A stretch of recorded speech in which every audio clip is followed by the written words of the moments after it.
My Aunt Linda was 23 when the little sports car that she and my Uncle Bob were driving plunged off the side of a mountain cliff in Mexico. When their car landed, it was on the edge of a precipice upside down. Bob asked Linda if she was all right.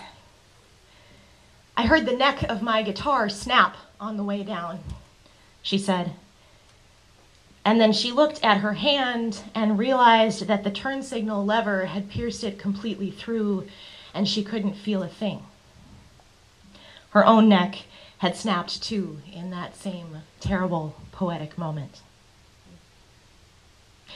Bob crawled out of the car gingerly, told her to wait, and scrambled up the cliff to the hairpin curve above. It was a long time, hours, before an old van driven by some kindly men drove by. They took a blanket down the cliff and extracted Linda from the wreckage. And they carried her in that makeshift litter up the rocky mountainside to the van and put her inside. The two men drove them to the nearest village with a clinic. 3 hours over treacherous roads, and Bob on his knees doing chest compressions and mouth to keep Linda alive. He barely noticed his own broken shoulder and collarbone. She was still alive when they arrived in the tiny town, but she needed major surgery and intensive care, and Mexico City was 6 hours away, and there were no ambulances that would come. So Bob and his roadside angels loaded Linda back into the van and sped off for the capital, where they found an American hospital. The men left after they got Linda inside, and Bob was never able to find them again, although he tried for years. The doctors told Bob that they didn't know how long Linda had to live. She had fractured her C4 vertebra, just below her skull and high enough up the spinal cord that she was not breathing on her own. My grandfather, back in Minnesota, spent 3 straight days on the phone calling every airline in the country to see if one of them would break their policy on transporting people with disabilities. They wouldn't. And the days turned into weeks. Now, the case had gotten press attention, both in Mexico and in the States. And people started showing up in front of the American hospital to show their support for the beautiful, dark-haired, young American art teacher clinging to life inside. A group of Mexican children convinced a local priest to come and say a special mass for her in the streets every single day in front of the hospital. Ultimately, it was sheer force of will, incredible tenacity, and a sympathetic Minnesota congressman who arranged for an army plane to bring Linda back home. On the flight, several weeks after the accident, Linda told the story of a big, muscled soldier holding the counterweights of the striker pulley system balanced for 6 hours without letting them go, looking into her eyes the entire time and telling her she was going to be okay. The weeks and months that followed were a whirlwind of hospital rooms and surgeries and close calls. Bob and Linda's parents stayed by her bed for weeks. My grandparents made weekly trips, sometimes more, down to the Twin Cities to visit her. And as my mother tells it, my Grandma Mary, mother of 7, including a baby not more than a year old, my grandmother gathered the family in the living room every single day, 3 times a day, to pray the rosary. Eventually, after 3 months in the intensive care unit, Linda stabilized enough to be admitted to the Sister Kenny Institute for Rehabilitation. She had been taught how to breathe. She had to be taught how to breathe again on her own. It had to be a learned response because her body didn't want to do it by itself. She had no movement or feeling below the neck at first. although eventually she learned to move her arms down to her wrists. Bob got a job in the Twin Cities, 2 hours away from my family's hometown of Little Falls, Minnesota. And after a year and a half, he was finally able to bring Linda home to a tiny house that they bought just a couple of blocks away from the hospital. And it was in that house that they began to reorient their lives to deal with the massive challenges that lay ahead of them as Linda faced living life as a quadriplegic. They held it together for another 5 or 6 years. Years of frequent hospitalizations for pneumonia, kidney infections, bed sores. Years of Bob working full-time and coming home exhausted to take over for the home health care aide. And then 7 years after the accident, Bob and Linda announced that they were separating. It was too hard, they said, and their love wasn't enough to keep them together. A week later, Bob collapsed at work and was hospitalized with a severe bleeding ulcer that had eaten through his stomach entirely and was beginning to damage other organs. Of course, helped along by the pain pills and the alcohol that he had been self-medicating with. And that same week, as Linda fought a kidney infection that almost claimed her life, she had an allergic reaction to the antibiotics that they gave her. At first, the doctors told her it was psychosomatic, that ringing in her ears. It was from the mental and emotional and physical trauma that she had endured. But by the time they sent the psychiatrist away about a week later and actually listened to Linda's complaints, she had become profoundly and irreversibly deaf. Brokenness is absolutely everywhere in this story. A broken body that had once been a force of life, traveling and painting and embracing and flinging wide open arms to the world, now limp and motionless on a bed or in a chair. A broken marriage between two people who discovered that even their passionate, tender love couldn't survive the unthinkable changes and exhausting demands of this accident. A broken system that didn't know how to care for the disabled, that abandons them in far-off lands and then lets them languish in poverty, fighting through bureaucracy when they get home. And broken hearts. The helpless, hurting hopelessness that threatened Linda and Bob and the whole family every single day as they fought those daily battles of survival.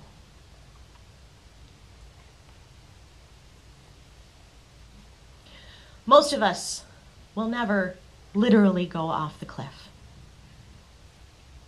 But the world breaks each and every one of us somewhere along the way. The cracks of our brokenness are hidden to varying degrees. Some of us wear them like lines on our faces, deep and weathered for all the world to see. Others hide them behind facades of bravery or anger or power or competency. But our brokenness lives in us, and whether it is buried deep or right on the surface, it never wholly goes away. So we create coping strategies. We find ways to shift our posture and our gait so that the jagged shards of pain and loss that we carry aren't constantly cutting us to shreds from the inside out. And because we are such endlessly innovative creatures, we humans, the mechanisms we find are endless. There's righteous anger, that purifying flame that feels like an electric lifeline out of the sluggishness, the stuckness of brokenness. I know I am not the only one who has ever said, I am hurt and wounded and it is not my fault, so it must be yours, or yours, or yours, and I want to make sure everybody feels this pain as deeply as I do. And then there's denial, that inner voice that says, it's fine. This is just a bad dream, and if I ignore the brokenness long enough, it will just sew itself back up. And things will be good as new, and I can forget about the messiness of it all. That's what Mary Oliver describes in our reading this morning.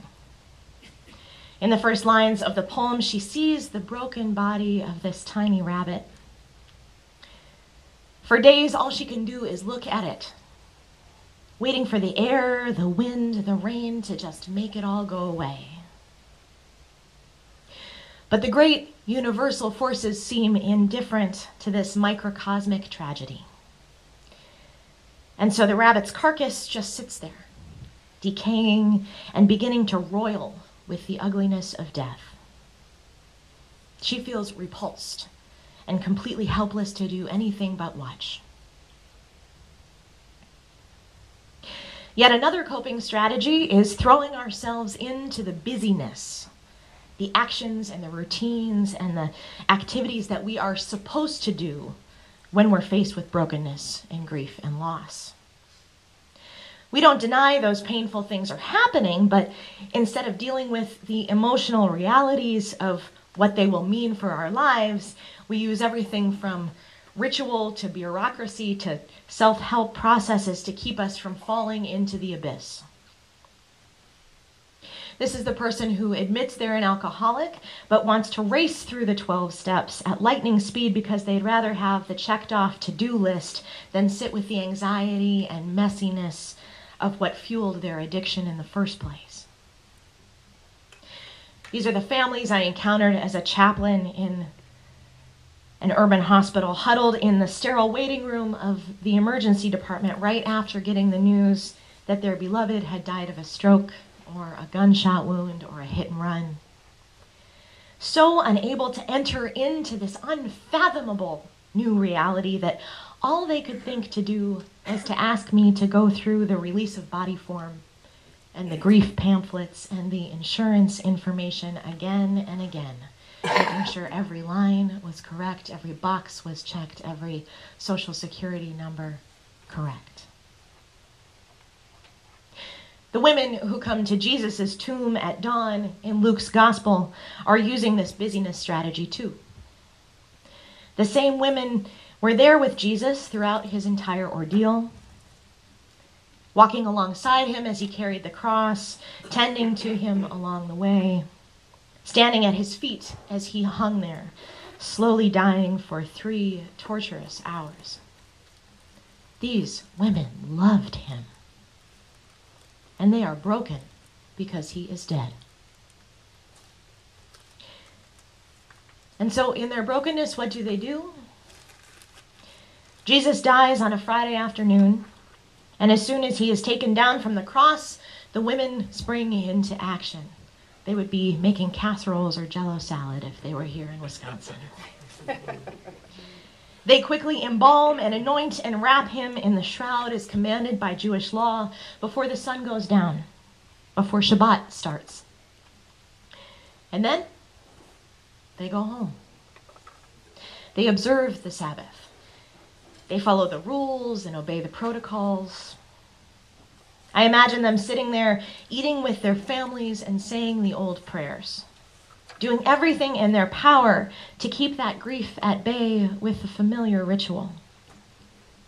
They cling to the little control that they do have, hoping that the rigid structures of the ancient customs are strong enough to keep them solidly upright, even though their foundations have been shaken beyond all measure.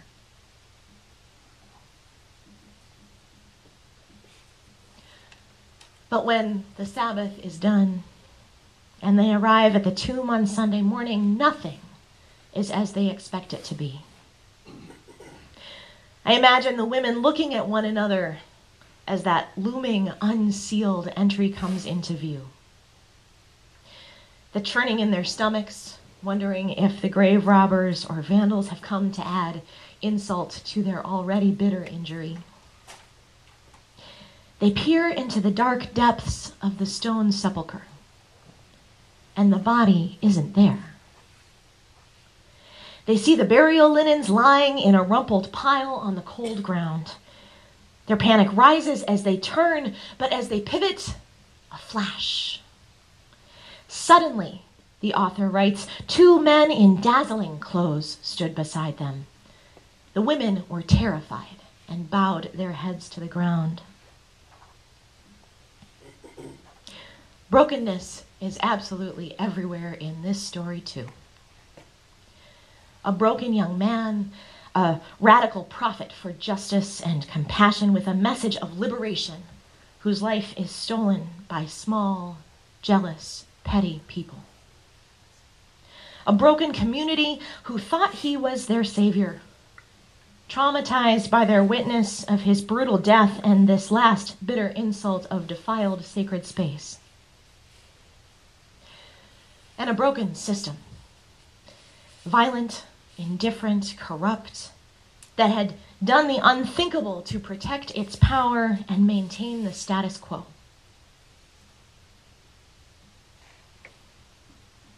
And yet, there is a reason why there are 23 more books that follow the 4 Gospels in the Christian scriptures. The story does not end with brokenness.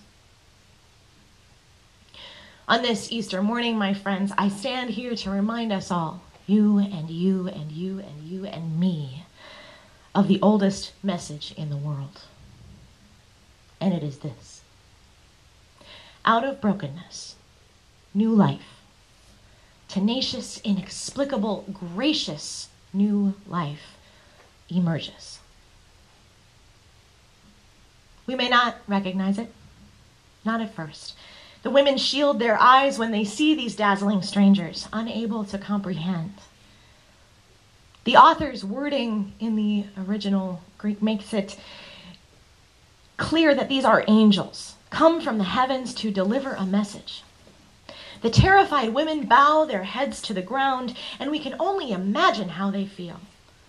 Their already shaken world spinning around them, the last vestiges of stability and their perception of reality crumbling in the face of these fearsome messengers. But the angels are not there to wreak havoc. Instead, plainly and quietly, they ask this simple, crucial question: why do you look for the living among the dead? Resurrection is not about reanimating flesh, dead ideas, dead structures. You can't reanimate the quadriplegic's limbs. You can't bring the rabbit back to life. Jesus' body is no longer there. Resurrection is about staying present to brokenness long enough to witness the tender, fragile sprouts of new life push up through the rent earth and toward the sun. Resurrection is a practice. I saw my Aunt Linda do it. She never denied her broken heart or her broken body. And there were plenty of moments that she mourned her marriage, the isolation that came with her deafness, the bed sores and the kidney infections, and the dependency on aids that she lived with her entire life. But never once did she say, if only that car hadn't gone off the cliff. If only my legs and arms and my ears worked again. She might have wished it, but she knew that was not resurrection. Instead, she learned how to draw and paint with her limited use of her hands and arms, holding a paintbrush between her hands that were frozen like this as long as I knew her. Instead, she talked her way into a group that specialized in leading trips for disabled people in the Boundary Waters, a group called Wilderness Inquiry, who was reticent to take somebody as profoundly quadriplegic as her. She said, "Dump me out of the canoe and I will float."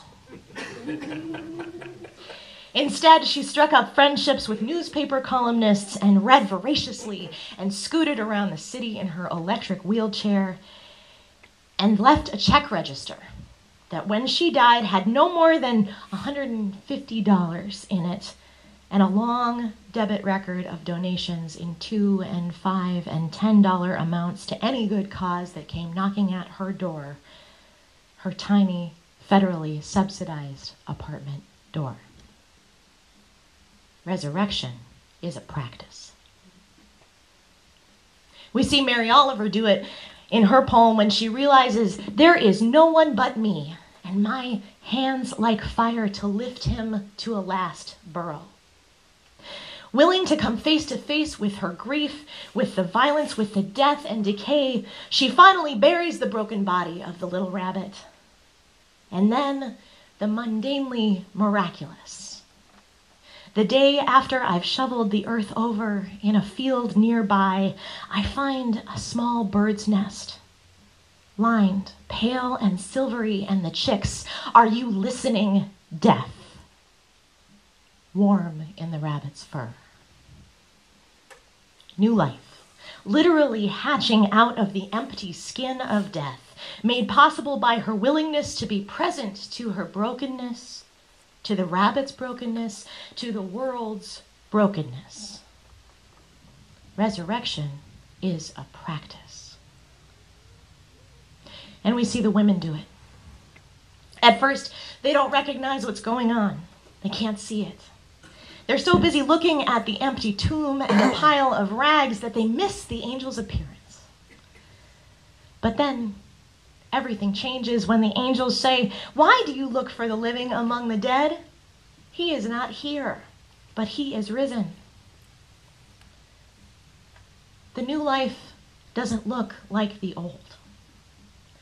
Jesus, his message, his spirit, his gospel of hope is not in the decomposing flesh of the broken body, not in the linen rags on the floor, not in a zombie savior walking around the world resurrected in flesh, but it is within them. It has transformed them, transfigured them. Out of the brokenness of his body, of the women's pain, of the community's grief, the power and the promise of resurrection rises up through the scratched, scorched, broken earth of their hearts. It is that life that cannot be killed. It is that life that will redeem the world. The practice of resurrection, my friends, is one of being present with brokenness, of not displacing pain with busyness or righteous anger or denial. It is a practice of waiting in the muck and the mess of this complex, beautiful, heart-rending world until, slowly, imperceptibly, through the cracks of the broken places, the light begins to shine. Seeds unfurl their tender shoots, and new life, transformed and transfigured, emerges with the power to heal and save us all. May we all have the eyes to see it grow. May it be so. Blessed be, Ashe, and Amen.